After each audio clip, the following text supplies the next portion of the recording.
Good morning. Welcome to today's morning study call, where we've been doing our study in Your Invisible Power by Genevieve Behrend.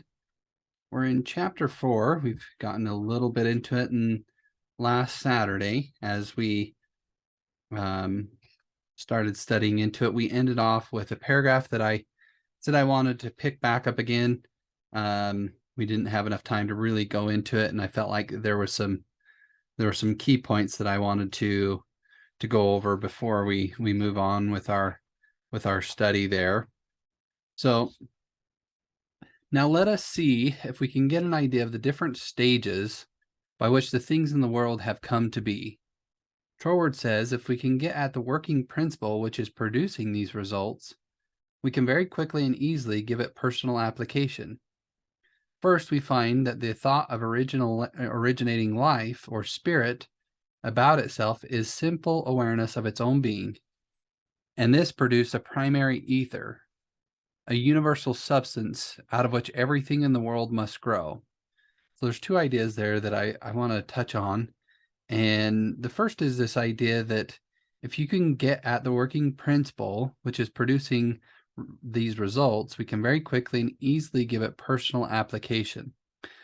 So whenever you are looking for a certain kind of result in your life, whether it's financial, health, um, whatever the result is that you are looking for, if you want to become a certain type of person, if you want to have a certain kind of item, whether it be a car or a certain kind of house, anything like that, what you need to look at is maybe the people or the things that brought about those results.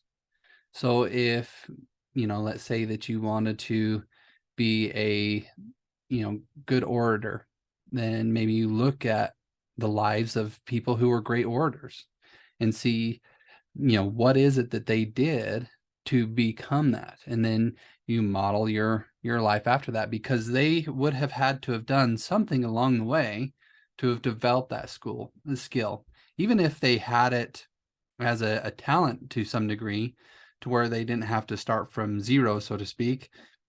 They still would have had to have done things to develop it along the way.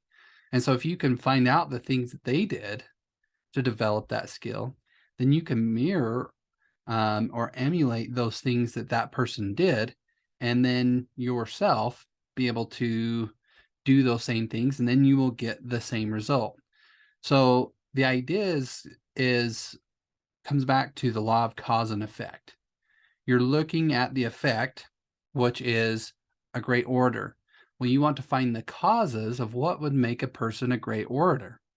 And then you just mimic those things, and then you yourself will become a great orator. And so this is a principle that you can apply to anything that you're looking at in life. If you want to look at income, if you want to look at health, if you want to look at happiness, find those people that are doing those things, that have those things that you want. Find out what it is that they are doing, or what it is that they did. Maybe it's somebody that's gone, they're no longer here, but maybe there's records, there's an autobiography or biographies by contemporary people at the time. Find out what those people did, and then do it yourself. And then he goes into how this originating spirit first started creation. So what he's saying is that there was some life, there was some spirit, some originating thing. It was an awareness, an intelligence, something that became aware of itself, and by becoming aware of itself, it began to create some kind of substance, and this substance began to fill the entire universe. So that's the second idea there that I wanted to touch on, that he's pointing out here. Now, whether that's the actual origins of this universal substance, that can be up for debate. We don't really know where it comes from. All we do know is that it is there, that it is an actual thing. And then by knowing that it's there, let's find the laws by which it's governed, and by which we can create things out of it. Troward also tells us that though this awareness of being is a necessary foundation for any further possibilities, it is not much to talk about. It is the same with individualized spirit, which is yourself. Before you would entertain the idea of making a mental picture of your desire as being at all practical, you must have some idea of your being, of your I am. And just as soon as you are conscious of your I amness, you begin to wish to enjoy the freedom which this consciousness suggests. You want to do more and be more. And as you fulfill this desire within yourself, localized spirit begins conscious activities in you. So Troward even, had to admit that knowing where this spirit comes from or its origin isn't, of much to talk about because it doesn't really matter. But what does matter is that you understand that it's there. And he said much the same in our own individualized self is that it's not much to talk about by, saying that we are this, but it's by what we can do with that I am or that I amness that she's bringing out here. The thing you are most concerned with is the specific action of the creative spirit of life, universal mind specialized. The localized God germ in you is your personality, your individuality. And since the joy of absolute freedom is the inherent nature of this God germ, it is natural that it should endeavor to enjoy itself through its specific center. And as you grow in the comprehension that your being, your individuality is God particularizing himself, you naturally develop divine tendencies. Okay, so let's unpack what she is bringing out here, what she's, she's kind of quoting Troward a little bit here and talking about some of the things that he taught since she was his student. The thing you are most concerned with is the specific action of the creative spirit of life, universal mind specialized. So what that's meaning here is that this substance that permeates and penetrates everything is what is being used to create. And whether there is some God, some creator that's behind it all, that's creating something, what we're concerned is not about all of that creation, all that exists out there, but we're concerned about ourselves, the universal mind that's specialized in us. So that creative power that exists within us. And remember, as we studied a little bit further on, the kind of theory or the belief that Troward and Genevieve Behrend were coming from is the idea that we are all as one, that we are all a whole, a unit, and that whole unit could be considered God, and that we are, because we are a part of that, we are a localized God germ, the term that they use here, so that we are kind of broken off. We're separate, so to speak, at least as far as maybe this mortal probation is, this time that we have here on this earth. Because who knows, maybe after this life we go back and we reunite, so to speak, with that oneness, with that God that gave us life, that created this partition, so to speak, of him and sent it down here to experience life to such a degree. And because you are a part of that, because you are an offshoot of that, you don't have all of it because you're not the all, but you're a part. But what you do have, that part is magnified in you, and that gives you your, as she put it here, your individuality. It's God particularizing himself, and you naturally develop divine tendencies. So you have divine tendencies which are yours and yours alone, that no one else has, because no one else is a part of that whole, that one, in the same way that you are a part of it. All right, you want to enjoy life and liberty. You want freedom in your affairs as well as in your consciousness. So at the very end, he was talking about how God or this oneness wants to experience freedom. That is its nature, that it experiences freedom. It experiences expression, that it can't help but be that, because that's what it is. And so you as a part of this, you are seeking, you want to express that liberty, that freedom. And so he's bringing, or she's bringing out that idea here. You want to enjoy life and liberty. You want freedom in your affairs as well as in your consciousness. And it is natural that you should. Excuse me for a second. Let me just grab a drink of water.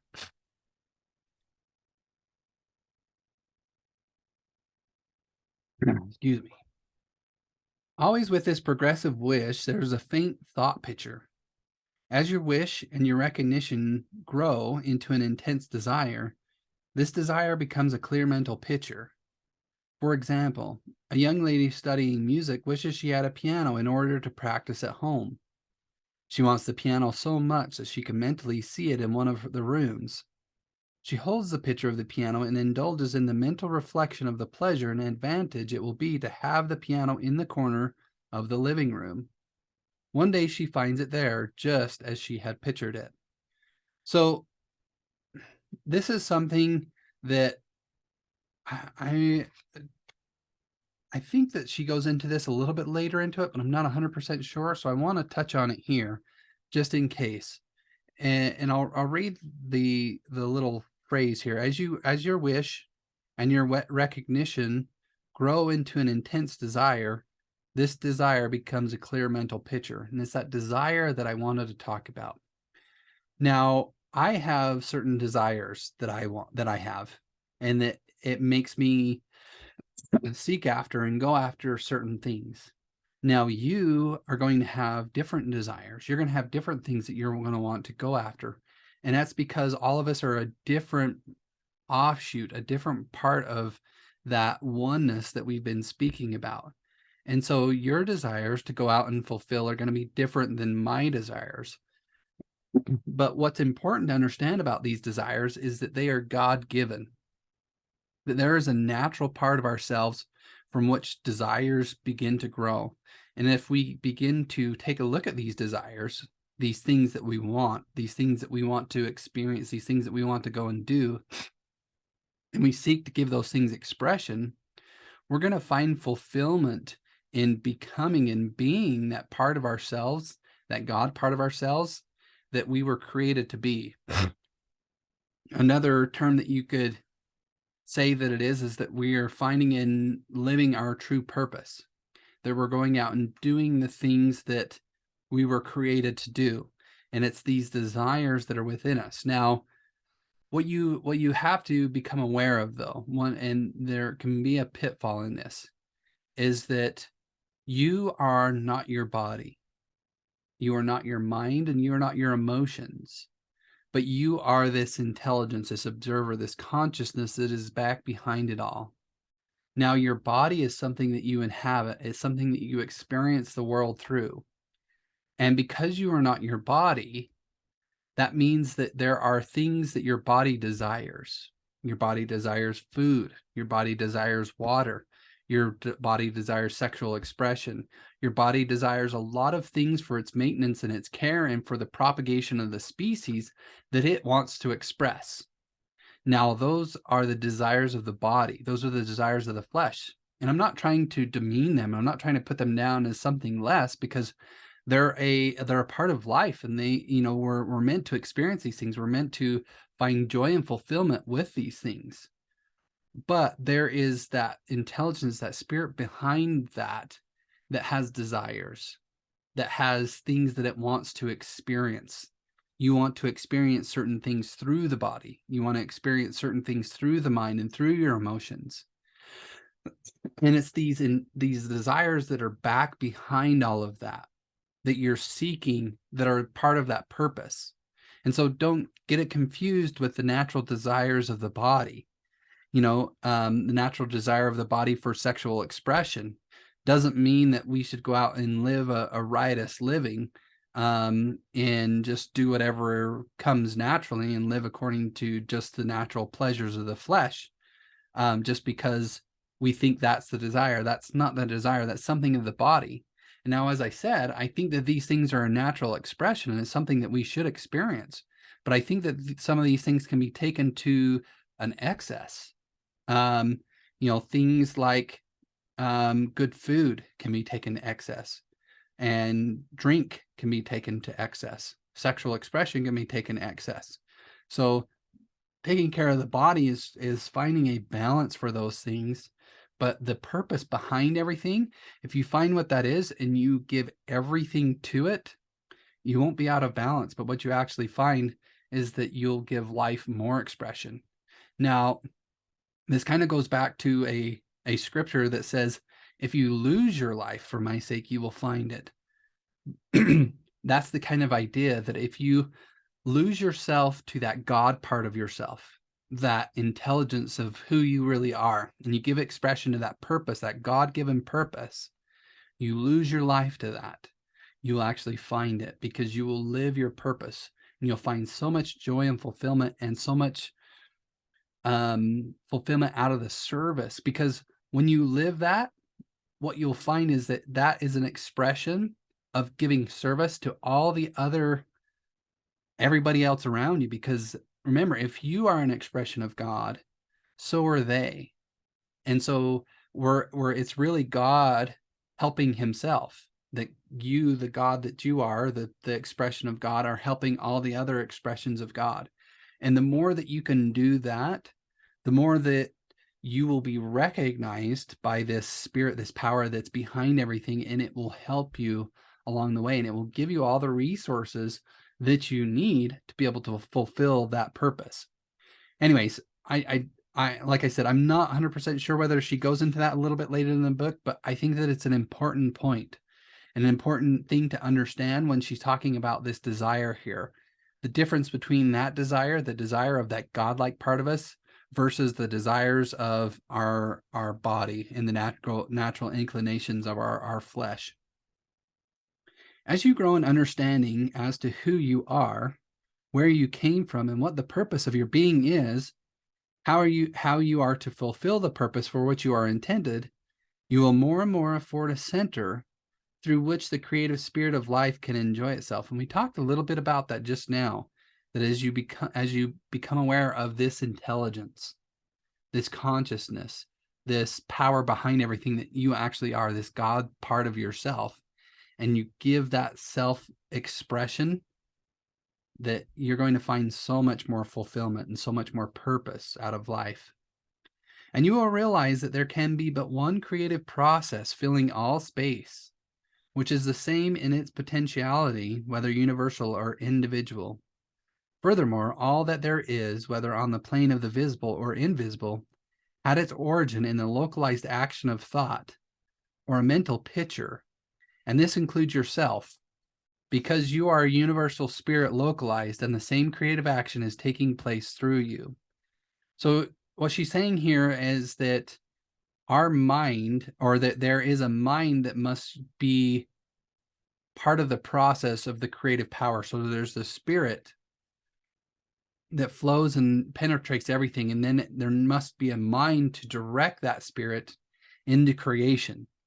And what they were saying is that you were created out of this spirit, that you were created by a mind out of this spirit, and that you are a localized center of creation through which then you can create as well. Now, you are no doubt asking yourself why there is so much sickness and misery in the world. If the same power and intelligence which brought the world into existence is in operation in the mind of man, why does it not manifest itself as strength, joy, health, and plenty? If one can have one's desire fulfilled by simply making a mental picture of that desire, holding on to it with the will, and doing without anxiety on the outward plane whatever seems necessary to bring the desire into fulfillment, then there seems no reason for the existence of sickness and poverty. Surely no one desires either. Pardon me for just a second.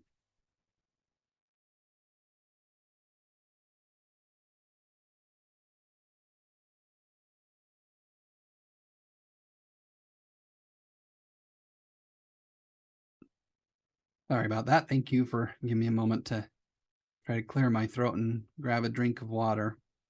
So this is an idea that I think is asked a lot, and that people often use when they're questioning whether there is a God or not, some kind of being is they were seeing is if there's this all-loving being that exists out there, why do these things as poverty and degradation and things like that and misery exist? Because if they were loving, then they would just do away with all of these things.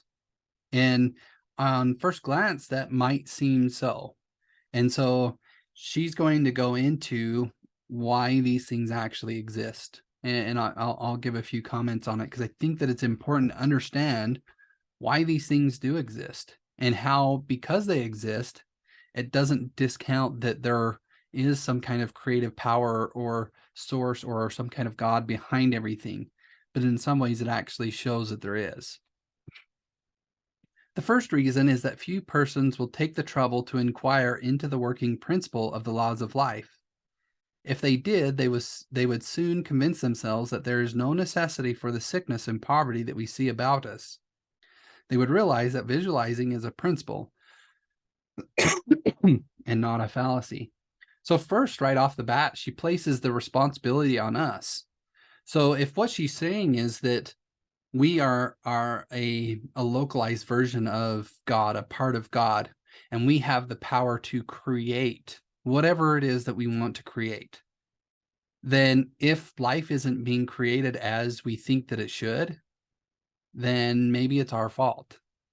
Maybe it's our own doing. Maybe we need to be doing something different to create something different so that poverty and these kinds of things don't exist in our own life. And so she's, instead of, complaining against a God or a being out there that would allow such things, she's bringing it back onto us and saying, you're a creative power. You have the ability to create. And so if you're too lazy or too ignorant to know that these things are possible for you, it's not God's fault.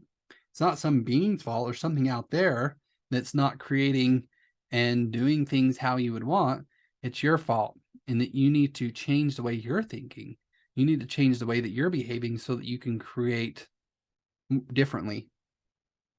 There are a few who have found it worthwhile to study this simple, though absolutely unfailing law that will deliver them from bondage. However, the race as a whole is not willing to give the time required for this study. It is either too simple or too difficult. They may make a picture of their desire with some little understanding of visualizing for a day or two, but more frequently it is for an hour or so. Now, I've spent a lot of time in my life studying these kinds of books and going to seminars and workshops and doing a lot of learning and growth and taking part in a lot of programs over the years. And, these all these things kind of get a connotation of or they're called self-help. And in some ways, the self-help industry, some of these things get a bad rap sometimes because people spend lots of money going to these programs, going to these seminars, buying these books, and then they get no results. Nothing actually changes in their life. And the reason that that happens is because these people think that by buying the book, by going to the seminar, by going to the course, by going to a class, that it's going to change their life. But in all reality, what's happening is that the book, the seminar, the class, those just have the knowledge. Now they may in those things try to help you apply that knowledge in the short time frame that you're there, but ultimately the responsibility is upon the individual to apply the principles that are taught. And so what happens is a lot of people go to these things, they learn the knowledge, and then they do nothing with it. And if you do nothing with it, then nothing's going to change for you. So it's not the teacher's fault. It's not the program's fault. It's not the thing that the person was studying's fault, but it's the fault of the individual. Because what she's saying here is it seems too simple or it seems too difficult. And people do it for a day or two. They don't see any results because we're so caught up in wanting instant gratification that then people give up. And so these things take time. To change your life takes time because However old you are, let's say you're 30 years old, you spent 30 years of your life being a certain way, and thinking that it's going to change by a day or two of visualization is not enough. You have to do it consistently day after day after day until there's a shift in you. And once that shift occurs, then you start seeing the results. You start being able to take advantage of the new things that you're doing in your life. But like what she's saying, people are often unwilling to do it. They're unwilling to do the time, even if it's something simple. Now, in some of my courses and some of the things that I do, all the principles that I teach are fairly simple. Like one of the things that I teach is to do a gratitude practice every day. It takes you 5 minutes to do the gratitude practice, but yet people are unwilling to take the 5 minutes to do it. They're unwilling to do it, but yet it's something that would change their life. Just the simple gratitude practice for 5 minutes a day could change your life, but people are unwilling to do it. Or they think that can't possibly be the answer. It's too simple. But really, these things are simple. They're not difficult. It sometimes can be a little bit difficult to apply them, though. But if you will insist upon mentally seeing yourself surrounded by things and conditions as you wish them to be, you will understand that the creative energy sends its plastic substance in the direction indicated by the tendency of your thoughts. Herein lies the advantage of holding your thought in the form of a mental picture. The more enthusiasm and faith you are able to put into your picture, the more quickly it will come into visible form, and your enthusiasm is increased by keeping your desire secret. The moment you speak it to any living soul, that moment your power is weakened. Your power, your magnet of attraction is not so strong, and consequently cannot reach so far. The more perfectly a secret between your mind and outer self is guarded, the more vitality you give your power of attraction. One tells one's troubles to weaken them, to get them off one's mind, and when a thought is given out, its power is dissipated. Talk it over with yourself and even write it down and at once destroy the paper. All right, there's the two thoughts that I wanted to talk about here. First, I wanted to touch on the creative process that we've talked about during the study of this book, is that to create anything in your life, you must have a clear vision and then an uplifted emotion. And she was talking about this uplifted emotion, that the more enthusiasm, the more faith that you have, this uplifted emotion with it, the quicker that picture is going to show up in your life. Now, the second thing I want to talk about here is something that I actually disagree with.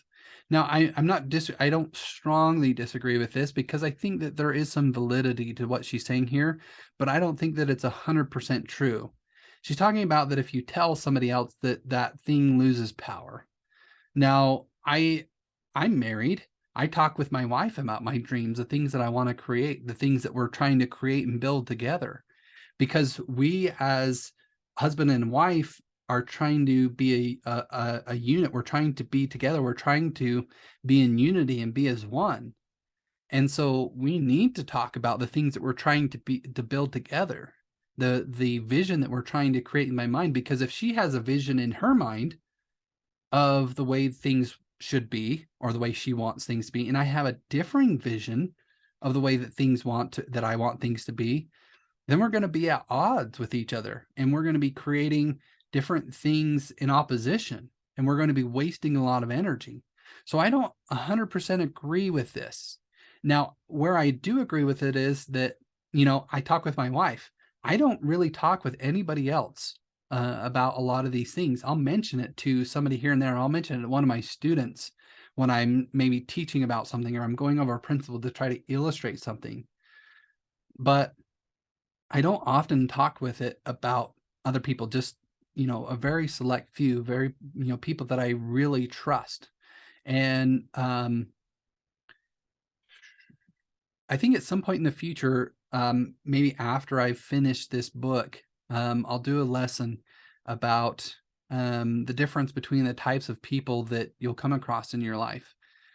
Because there are types of people that you'll come across that are fleeting. They come in and out of your life. There are people that are there for a time, for a purpose, and then they leave as well. And then there are those kind of people that are there for you no matter what.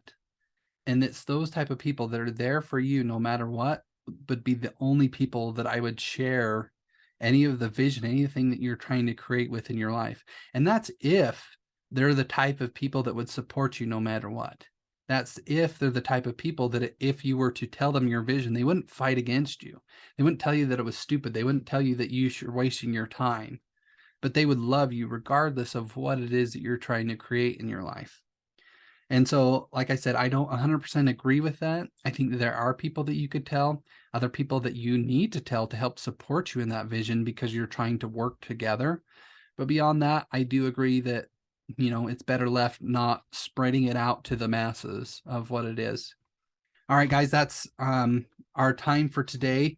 We'll pick it up again tomorrow. Chapter 4 is a little bit longer of a chapter, but we'll pick it up there tomorrow, and we'll continue on with this. I hope all of you are getting a lot out of this. I know it's there's just so much here that is of benefit, and that can really improve our lives and give us greater meaning and power if we were to follow these principles. Because remember, as I said before, if we read this book and then we don't actually apply the principles, we're not going to get any results. So as we do this study, try to apply the principles that I'm talking about. Try to do the things that we're bringing out here, and you'll start to see changes. You'll start to see your life take on greater meaning, and you'll start to create the things that you actually want out of your life.